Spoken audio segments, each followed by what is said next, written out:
Assalamualaikum warahmatullahi wabarakatuh. Perkenalkan, nama saya Nur Miswari Salihu, mahasiswa dari Universitas Negeri Makassar, Fakultas Matematika dan Ilmu Pengetahuan Alam, jurusan Matematika, program studi Pendidikan Matematika. Pada kesempatan kali ini, saya akan memberikan sebuah presentasi tentang Matematika Timur. Dan rujukan utama dari materi kali ini yaitu The History of Mathematics yang ditulis oleh David M. Burton. Nah, untuk pembahasan Matematika Timur di video ini saya akan membahas 3 topik pembahasan utama. Yang pertama yaitu The Algebra of Al-Khwarizmi atau Aljabar Al-Khwarizmi. Yang kedua yaitu Abu Kamil dan Tabit bin Qurra. Yang ketiga yaitu Omar Khayyam. Nah, kita masuk pada pembahasan yang pertama yaitu The Algebra of Al-Khwarizmi. Nah, masa ini yaitu dimulai dari kejayaan kekuatan Arab pada saat itu. Penyebab langsung dari lonjakan kekuatan Arab pada abad ke-7 adalah munculnya agama baru, yaitu Islam, yang didasarkan pada ajaran Muhammad. Nah, bersatu dalam semangat religius, suku-suku gurun di Jazirah Arab hanya bertemu sedikit rintangan saat mereka menyebar dengan cepat ke seluruh dunia Mediterania. Nah, pada saat itu kota bersejarah Damaskus jatuh ke tangan Arab pada tahun 635. Sama halnya dengan Yerusalem jatuh pada tahun 637 dan Mesir ditaklukkan antara tahun 639 dan 642. Nah, menuju ke barat, orang-orang Arab menyeberangi Selat Gibraltar pada tahun 711, bergerak naik melalui Spanyol dan masuk ke Prancis sejauh Poitiers. Nah, sementara itu tentara Arab menuju ke arah lain, yaitu Suriah dan Persia, bahkan sampai ke India Utara. Nah, 100 tahun setelah kematian Muhammad, para pengikutnya adalah penguasa dari sebuah kerajaan yang setengahnya lebih besar dari yang pernah dikuasai oleh orang Romawi. Nah, para penguasa kekaisaran baru itu dikenal sebagai khalifah, yaitu penerus. Nah, memerintah dari Damaskus. Namun, pada tahun 762, mereka memutuskan untuk membangun ibu kota baru di Sungai Tigris, atau tempat yang menyandang nama Persia lama Baghdad. Nah, dengan cepat menjadi pusat perdagangan dan budaya yang hebat, Baghdad bahkan memiliki populasi sekitar 800.000 pada abad ke-9, menjadikannya kota yang lebih besar dari Konstantinopel. Bahasa Arab saat itu menjadi bahasa pembelajaran untuk sebagian besar dunia dan semua muslim diwajibkan untuk mengetahuinya, untuk membaca Al-Quran. Dan apapun yang ditulis dalam bahasa Arab membawa prestis atau penghargaan yang sebelumnya diberikan pada karya-karya Yunani. Warisan intelektual Yunani adalah harta terpenting dari tanah yang berada di bawah dominasi orang-orang Arab. Nah, dan tugas utama orang-orang Arab pada saat itu yaitu penyerapannya atau mempelajarinya. Nah, untuk tujuan ini, Khalifah Al-Ma'mum pada saat itu mendirikan House of Wisdom atau Baitul Hikmah. Nah, yang sangat terkenal. Baitul Hikmah ini bisa dikatakan sebanding dengan museum di Alexandria. Nah, upaya yang intens dan energik dilakukan untuk memperoleh manuskrip Yunani. Bahkan utusan dari Khalifah Al-Ma'mum ini sempat pergi ke Konstantinopel hanya untuk mendapatkan salinan Euclid's Element dari Kaisar Bizantium. Nah, kemudian warisan-warisan Yunani ini diterjemahkan oleh korps penerjemah di Baitul Hikmah dan ditempatkan di perpustakaan di sana untuk digunakan oleh para sarjana.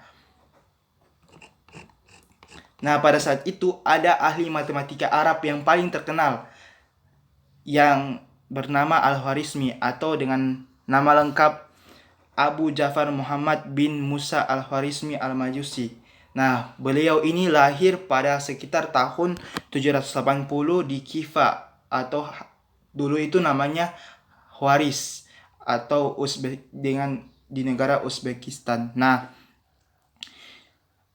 beliau ini adalah seorang matematika awal orang Arab pada saat itu, dan dia juga mendapatkan perlindungan dari persahabatannya dengan Khalifah Al-Ma'mun. Nah, Al-Khwarizmi menyusun sebuah risalah kecil tentang aritmatika dengan judul sebelumnya Al-Khwarizmi ini dijuluki sebagai Bapak Aljabar dari Arab dan juga sebagai Bapak Algoritma karena istilah algoritma itu berasal dari namanya Al-Khwarizmi. Nah, beliau juga seorang ahli dalam bidang matematika, astronomi, geografi, dan astrologi. Selanjutnya, Al-Khwarizmi menyusun sebuah risalah kecil tentang aritmatika dengan judul Kitab Penjumlahan dan Pengurangan menurut Perhitungan Hindu, atau dalam bahasa Arab Al-Jami wal Al-Tafsir Bihisab Al-Hindi, yang berarti Kitab Perjumlahan dan Pengurangan menurut Perhitungan Hindu. Nah, buku kitab ini berisi tentang risalah kecil tentang aritmatika dan memperkenalkan 9 huruf. Nah, yang kita kenal dengan angka pada saat ini. Ini merupakan tampilan awal dari kitab perhitungan dan penjumlahan dan pengurangan menurut perhitungan Hindu dari Al-Khwarizmi, dan itu merupakan angka-angka Arab yang sebenarnya merupakan angka Hindu. Nah, tapi diterjemahkan oleh orang Eropa sebagai angka Arab. Nah, buku yang pertama ini tidak ditemukan salinan asli dari buku ini dengan bahasa Arab. Nah, yang sampai kepada kita saat ini hanyalah terjemahan Latinnya, yaitu Algoritmi de Numero Indorum yang dibuat oleh John Searle pada abad ke-12. Nah, pengaruhnya pada pemikiran matematika Eropa begitu besar sehingga angka-angka baru itu salah diberi nama Arab meskipun berasal dari India. Nah, pada tahun 1857 salinan terjemahan Latin ditemukan di perpustakaan Universitas Cambridge. Ini dimulai dengan kata-kata Dixit Algoritmi atau yang berarti demikianlah berbicara Al-Khwarizmi. Nah, orang Eropa pertama kali mempelajari aljabar dari karya Al-Khwarizmi. Tampaknya tidak mungkin bahwa pengetahuannya tentang teknik aljabar berasal dari Diopantus yang aritmatika tidak diterjemahkan sampai akhir abad ke-10. Selain itu, aljabar Diopantin memiliki karakter yang sama sekali berbeda, terutama berkaitan dengan teori bilangan. Nah, nama aljabar adalah serapan dari orang-orang Eropa dari kata aljabar di bukunya Al-Khwarizmi Al-Jami wal Tafsir Bihisab Al-Hind. Yang bukunya yang kedua yaitu Kitab Al-Mutasar fi Hisab Al-Jabar wal Mukabalah. Nah, di sini judulnya berarti ilmu restorasi dan reduksi.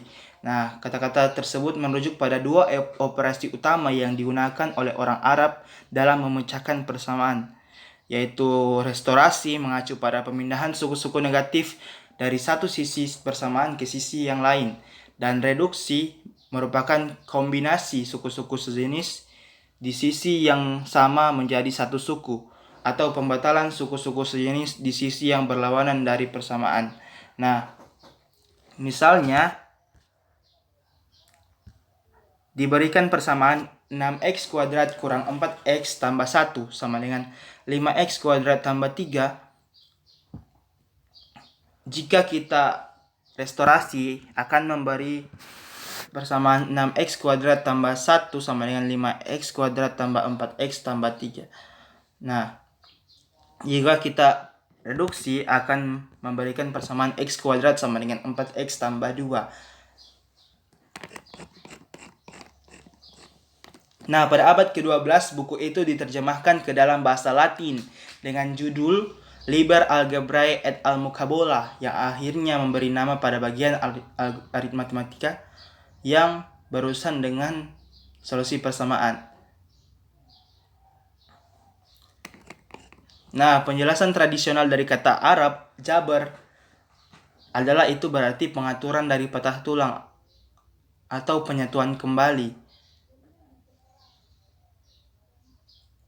Nah, berbicara tentang Al-Khwarizmi, kami tidak bermaksud bahwa dia secara pribadi adalah penemu aljabar. Saya tidak bermaksud untuk mengatakan bahwa dia adalah penemu aljabar, karena tidak ada cabang matematika yang muncul tumbuh sepenuhnya melalui karya satu orang. Dia hanya perwakilan dari sekolah tua Persia yang melestarikan metode untuk anak cucunya melalui buku-bukunya.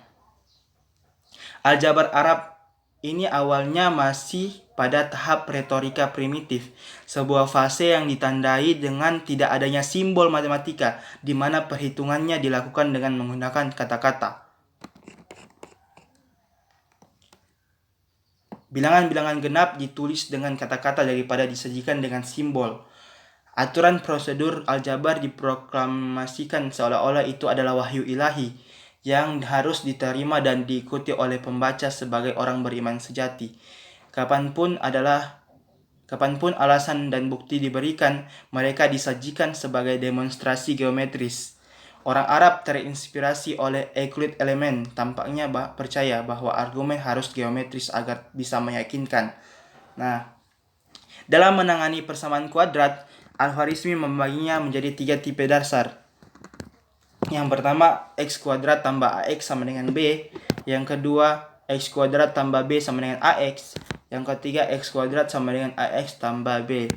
Di mana hanya koefisien positif yang diterima pada 3 tipe dasar dari Al-Khwarizmi ini. Nah,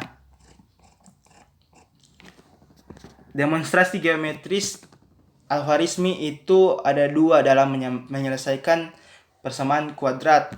Nah, yang metode pertama yaitu diberikan persamaan kuadrat X kuadrat tambah 10X sama dengan 39. Nah, X kuadrat diberikan persegi dengan luas X kuadrat dan persegi panjang dengan luas 10X. Kemudian persegi panjang tersebut dibagi menjadi 4 bagian dan disatukan menjadi sebuah persegi sempurna dengan dilengkapinya sebuah persegi-persegi kecil di sudut-sudut dari persegi dengan luas 10/4 kuadrat. Nah, setelah itu didapatkan sebuah persamaan kuadrat dalam kurung X tambah 10/2 kuadrat sama dengan dalam kurung X kuadrat tambah 10X tambah 4 kali 10/4 kuadrat sama dengan 39 tambah 10/2 kuadrat sama dengan 39 tambah 25 sama dengan 64. Nah, didapatlah X tambah 10/2 sama dengan 8, maka X sama dengan 3. Atau ditulis dalam aturan aljabar yaitu X tambah P/2 kuadrat sama dengan dalam kurung X kuadrat tambah PX tambah 4P/4 kuadrat sama dengan Q tambah P/2 kuadrat. Nah, didapatlah nilai X dengan rumus X sama dengan akar P/2 kuadrat tambah Q kurang P/2. Nah, metode kedua. Metode ini hampir sama dengan metode yang pertama tadi, tetapi dalam pembagian persegi panjangnya itu hanya dibagi menjadi 2 bagian. Cukup lebih simpel dari metode yang pertama tadi. Nah, bisa kita lihat sendiri.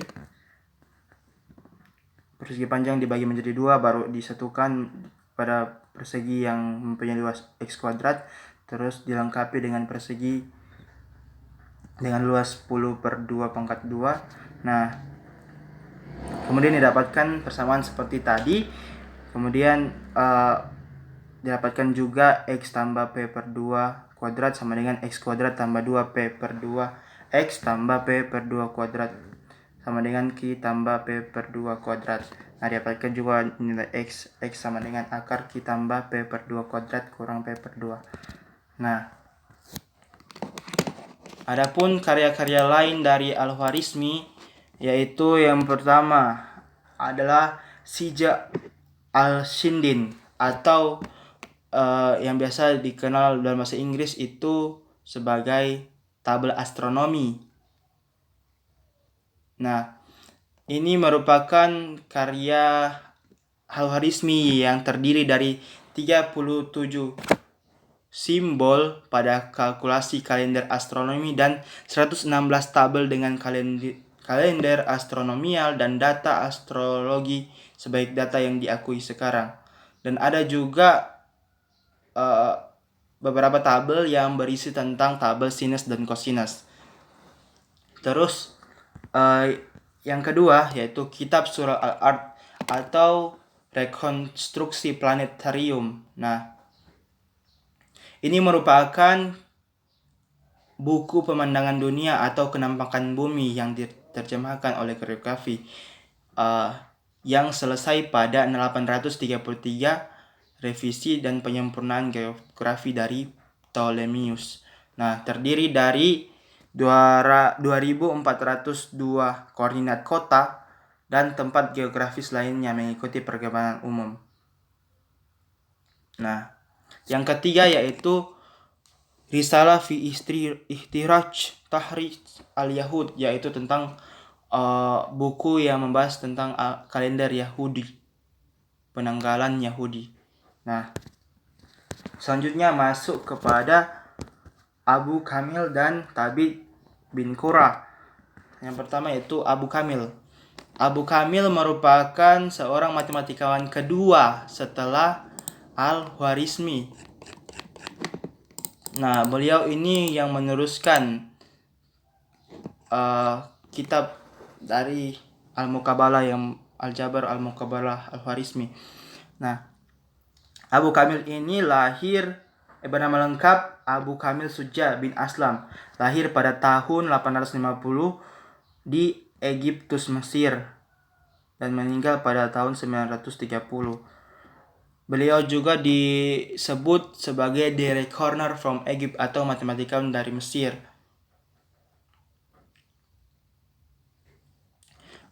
Buku yang paling terkenal yaitu Kitab Fil Jabr wal Muqabalah. Nah, yang kitab ini berisi tentang 69 masalah, di mana 40 masalah di dalamnya itu berasal dari buku Al-Jabar Al-Khwarizmi.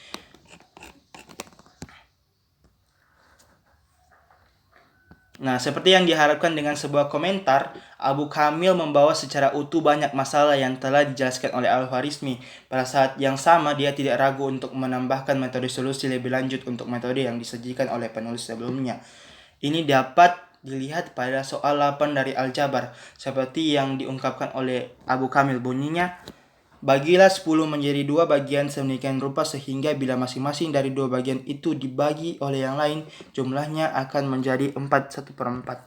Nah, dalam notasi modern ditulis X tambah Y sama dengan 10, kemudian X per Y tambah Y per X sama dengan 4/1/4. Dengan identitas aljabar ditulis X per Y tambah Y per X sama dengan X kuadrat tambah Y kuadrat per X kali Y.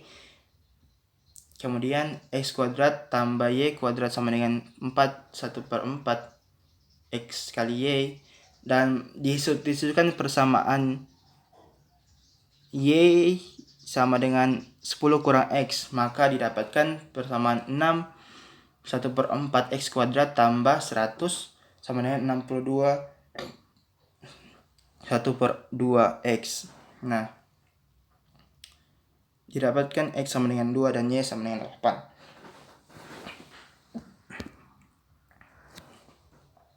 Nah, pada risalah dari Abu Kamil, ia menggunakan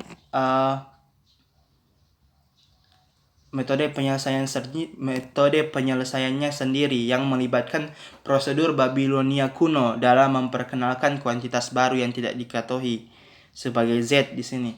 Nah, terus X sama dengan 5 kurang Z Y sama dengan 5 tambah Z. Nah, disubstitusikan ke persamaan x kuadrat tambah y kuadrat sama dengan 41/4 x y, dan dapatlah persamaan 50 tambah 2 z kuadrat tambah 100 sama dengan 41/4 kali 25 kurang z kuadrat. Nah, menghasilkan z kuadrat sama dengan 9, maka z sama dengan 3. Didapatlah x sama dengan 5 kurang 3 sama dengan 2, dan y sama dengan 5 tambah 3 sama dengan 8. Maka x tambah y sama dengan 10 itu terbukti memenuhi. Abu Kamil juga mengembangkan perhitungan radikal yang cukup berbeda. Dia mengatur penjumlahan dan pengurangan akar kuadrat tanpa menggunakan simbol, dengan menggunakan persamaan akar A tambah kurang akar B sama dengan akar A tambah B tambah kurang 2 akar AB. Dia mengatakan dengan jika Anda ingin mengurangi akar 4 dari akar 9 sampai sisa akar 9 adalah akar satu angka, maka Anda menambahkan 9 dengan 4 untuk menghasilkan 13. Pertahankan, kemudian kalikan 9 dengan 4 menjadi 36. Ambil 2 dari akarnya menjadi 12, kurangi dari 13 yang tersisa, 1 tetap akarnya adalah 1. Ini adalah akar dari 9 dikurangi akar dari 4. Seperti yang dilihat di persamaan dengan simbol di bawah. Nah,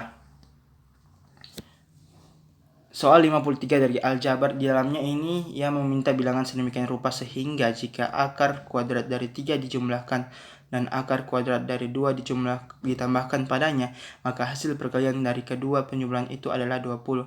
Ini yang sekarang akan ditulis sebagai dalam kurung x tambah akar 3 dikali dalam kurung x tambah akar 2 sama dengan 20. X kuadrat tambah akar 6 tambah akar 3x kuadrat tambah akar 2x kuadrat sama dengan 20.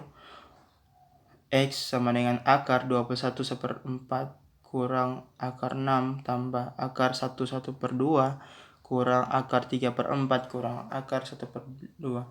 Pengenalan solusi irasional untuk beberapa kuadrat adalah titik berangkat lain dari karya dasar Al-Khwarizmi. Nah, karya-karya lain dari Abu Kamil. Abu Kamil mempunyai karya lain. Yang pertama yaitu kitab Al-Taraif fil Hisab, yang berarti buku langkah hal dalam seni perhitungan.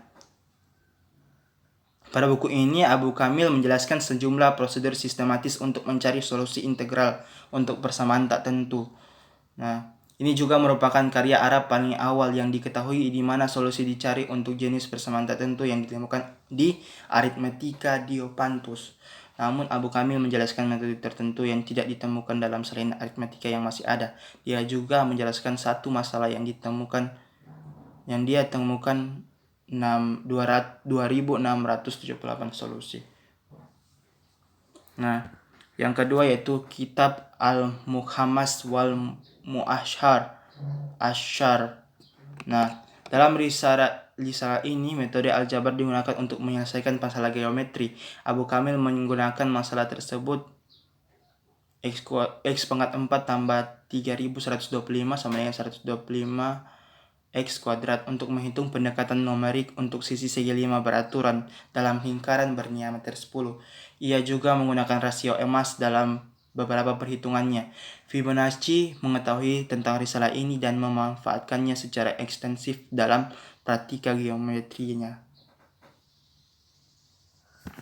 Yang ketiga yaitu kitab At-Tair atau buku burung, risalah kecil yang mengajarkan cara menyelesaikan sistem linier tak tentu dengan solusi integral positif.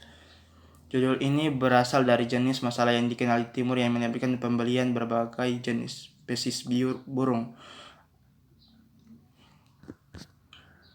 Selanjutnya yaitu Thabit bin Qurra. Nah, Thabit bin Qurra ini lahir pada tahun 836 di Haran, Turki, dan meninggal pada sekitar tahun 901. Beliau merupakan seorang dokter dan matematikawan. Buku yang paling terkenal buku tentang penentuan amicable numbers atau angka yang ramah. Nah, buku ini memiliki 10 proposisi, dan buku ini yang paling terkenal karena buku ini merupakan sebuah penemuan yang pertama yang benar-benar berasal dari Arab, yaitu proposisi yang baru ditemukan, yang benar-benar baru. Nah,